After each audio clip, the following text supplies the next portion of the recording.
गांव में गुंजा और सत्येंद्र रहते थे, जिनकी शादी के 10 साल बाद एक पुत्र जन्मा था। उसका नाम उन्होंने चंदन रखा था। चंदन अब 5 साल का हो गया था। उसमें एक अद्भुत शक्ति थी, लेकिन ये बात उसको या उसके माता पिता को नहीं पता थी। फिर एक दिन, बेटा तुम घर पर ही रुको, हम दोनों कुछ काम से शहर जा रहे हैं, जल्दी वापस आ जाएंगे। हाँ बेटा, कोई शैतानी ना करना, हम जल्दी आ जाएंगे। नहीं पिताजी, आप दोनों कहीं मत जाइए। मैं जानता हूँ आप लोग जाएंगे तो फिर वापस नहीं आएंगे। बेटा तुम ये क्या पागलों जैसी बातें कर रहे हो?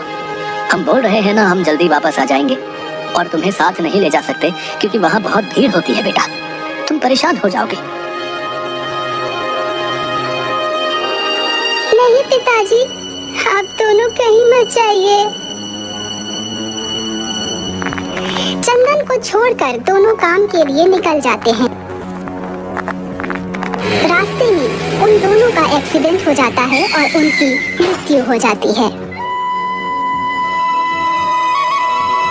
फिर गांव वाले उनकी लाश को उनके घर ले आते हैं और अंतिम संस्कार करते हैं।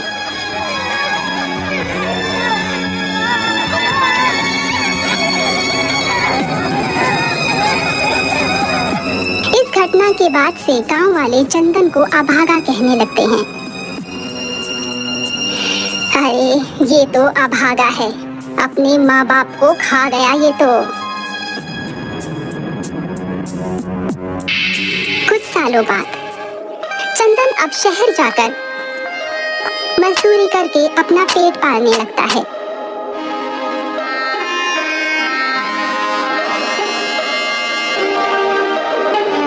फिर एक दिन एक राशन की दुकान पर एक रोहित नाम का लड़का आता है।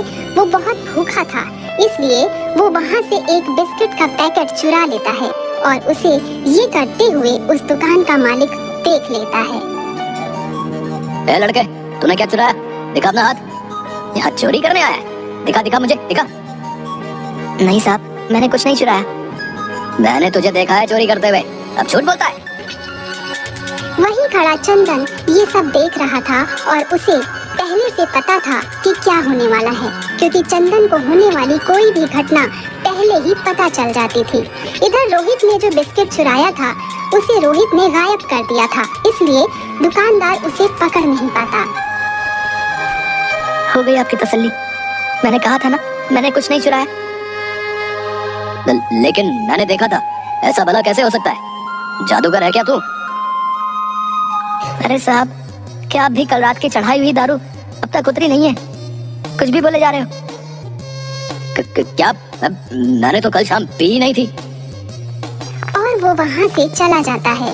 ये सब देखने के बाद चंदन उस लड़के का पीछा करता है और उससे जाकर बात करता है।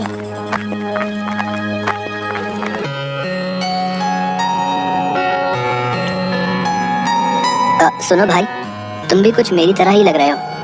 तुम बिस्कुट चोरी करोगे ये मैं पहले से ही जानता था, लेकिन मैंने कुछ कहा नहीं। अरे भाई, तुम में भी कुछ अलग है क्या?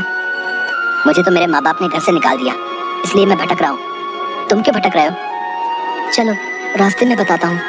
लेकिन तुम्हारे माँ बाप ने तुम्हें घर से क्यों निकाला? तुमने ऐसा क्या किया? तुम में तो विचित्र गुण है। भाई, मेरे माता पिता और गांव वाले जो चीज मुझे नहीं देते थे वो चीज मैं गायब कर देता था, जिससे परेशान होकर उन्होंने मुझे घर से निकाल दिया। वो दोनों ऐसे ही आपस में बातें करते करते चले जा रहे थे। तभी उन्हें एक जगह झगड़ा होता दिखा। वो लोग झगड़ा देखने लगे। तभी वहाँ एक आशीष नाम का लड़का आया।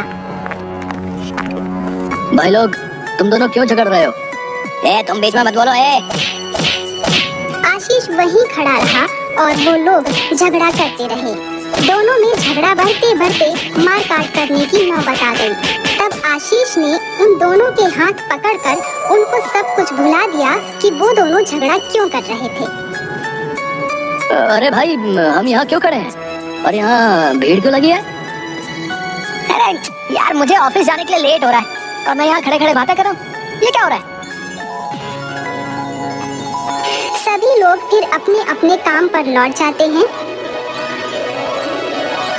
लेकिन रोहित और चंदन समझ जाते हैं कि आशीष में भी कुछ अलग से ही गुण हैं।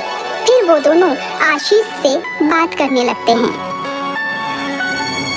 भाई, तुम में ये गुण तो बड़ा ही लाजवाब है। वैसे तुम करते क्या हो? मैं एक मंदिर में पुजारी हूँ। मेरा इस दुनिया में कोई नहीं है। मुझे कोई मंदिर में छोड़ गया था, तब से मैं मंदिर में ही रहता हूँ। वाह भाई, ये तो बड़े ही उत्साह की बात है जो हम तीनों अलग अलग गुण वाले एक साथ मिल गए। ये बड़ा ही फायदेमंद होगा। ये फायदेमंद कैसे होगा? चलो मैं बताता हूँ। तीनों आपस में बातें करते करते शहर के मेन मार्केट में बैंक के पास पहुँचते हैं। चंदन को वहाँ कुछ अनुभव होने लगता है और वो कहता है, भाई बैंक के अंदर चलो, मुझे कुछ बताना है बैंक वालों को। तुम क्या बोल रहे हो? हम अंदर जाकर क्या करेंगे? चलो हम कहीं और चलते हैं। हाँ भाई, क्या तुम्हें पैसे निकालने हैं जो बैंक में जा रहे हो? अरे चलो तो अंदर, मैं बताता हूँ। तीनों एक साथ अंदर जाते हैं और चंदन बैंक के मैनेजर के पास जाकर बोलता है, मैनेजर साहब, आज रात इस बैंक में डाका पड़ेगा, तो आप पहले से ही सावधान हो जाइए। क्या पागलों जैसी बातें कर रहे हो? हैं? तुमने मुझे पागल समझ रखा है क्या कि तुम कुछ भी कहोगे और मैं मान जाऊंगा? मुझे तो तुम ही लोग डकैत लग रहे हो। चलो निकलो यहाँ से। साहब, मैं सही कह रहा हूँ, मेरी बात मान जाओ, नहीं तो आपको बहुत नुकसान सहना पड़ेगा। चंदन के इतना कहने पर भी मैनेजर उनकी एक बात नहीं मानता और उन तीनों को बैंक से बाहर निकाल देता है। भाई, मैंने तुम्हें मना किया था ना कि इन्हें कुछ मत समझाओ। ये लोग हमें पागल और बिगड़ैल समझते हैं, हमारे गुण को नहीं समझते। तुमने सही कहा। ये हमारी बात मानेंगे तो सही, लेकिन अभी नहीं, डाका पड़ने के बाद। पर हम ऐसा नहीं होने दे सकते। हमें अपने देश को घाटा होने से बचाना होगा, क्योंकि इन्हीं बैंकों में कई गरीब परिवारों की जिंदगी भर की जमा पूंजी है। ठीक है भाई। रात के 12 बज जाते हैं। सभी दुकानें, बैंक और बाकी सब कुछ बंद हो जाता है और रास्ते सुनसान हो जाते हैं। तभी एक गाड़ी में डकैत आते हैं। वो बैंक के सिक्योरिटी गार्ड को मार पीट कर उससे बंदूक ले लेते हैं और दरवाजा तोड़कर अंदर घुस जाते हैं।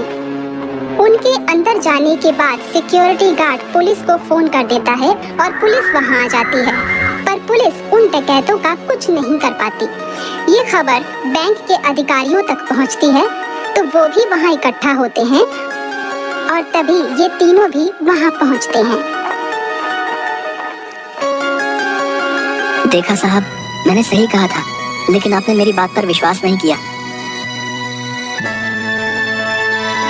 अरे भाई, मुझे माफ कर दो और अब कुछ करके बैंक लूटने से बचा लो।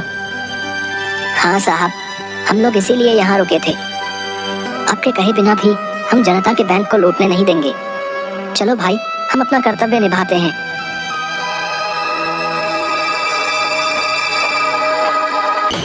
जैसे ही तीनों अंदर जाते हैं तो डकैत तीनों पर हमला कर देते हैं।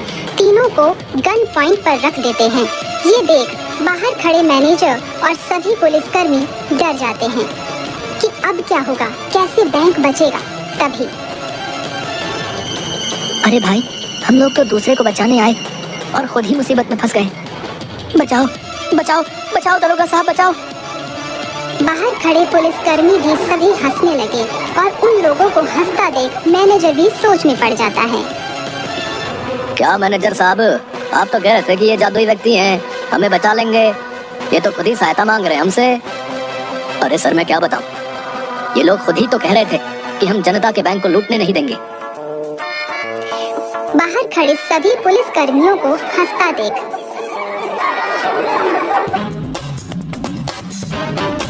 अरे आशीष, तो अपना जादू दिखा, नहीं तो हम बच नहीं पाएंगे। भाई मैं दूर हूँ, मैं नहीं कर सकता हूँ, तो अपनी शक्तियों का इस्तेमाल कर। आशीष के बोलते ही रोहित जैसे अपनी शक्तियों का इस्तेमाल करता है तो सामने गन पॉइंट पर खड़ा चंदन और आशीष ही गायब हो जाते हैं। ये देख डाकू के सरदार अरे ये कहाँ गायब हो गए हैं? अरे भाई यहाँ क्या जादू जादू खेल रहे हो हैं? कमाल का जादू करो, हमारे गिरोह में आ जाओ, खूब नाम कमाओगे। हाँ बहुत आगे जाओगे तुम। अरे नहीं नहीं भाई, मुझे अपने साथ ना ले जाओ। ये सब देख पुलिसकर्मी और मैनेजर भी हंसते हैं और सोच में पड़ जाते हैं कि अब क्या होगा। तभी चंदन और आशीष अदृश्य हुए रोहित को बोलते हैं। अरे भाई तूने क्या किया, हमें ही गायब कर दिया, हमें फिर से सही करो।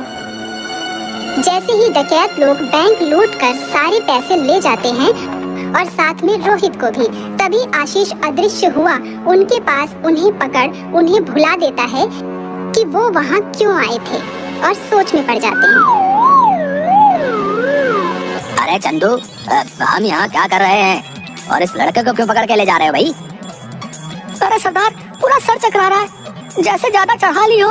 अरे पुलिस वाले भी हैं यहाँ तो, अपना गिरोह अब पुलिस वाले भी भर्ती कर रहा है क्या? वाह उस्ताद वाह। ये देख सभी हैरान रहते हैं। तभी रोहित अपना शक्तियों का इस्तेमाल कर चंदन और आशीष को वापस लाता है और फिर चंदन सबकी बंदूकें गायब कर देता है। फिर सभी पुलिसकर्मी डकैतों को पकड़ लेते हैं। साहब, आप लोग हमें क्यों पकड़ रहे हैं? हमने क्या किया है और हम लोग यहाँ क्यों आए थे? चलो चलो, तुम्हें थाने में सारी बात बताते हैं। चलो भाई। आप तीनों का बहुत बहुत धन्यवाद कि आप लोगों ने इस बैंक को लुटने से बचाया। हम आप लोगों को वीरता अवार्ड जरूर दिलाएंगे और सरकारी नौकरी भी। इंस्पेक्टर ऐसा कहकर डकैतों को पकड़ ले जाता है और सरकार से सिफारिश कर उन तीनों को वीरता अवार्ड दिलवाता है।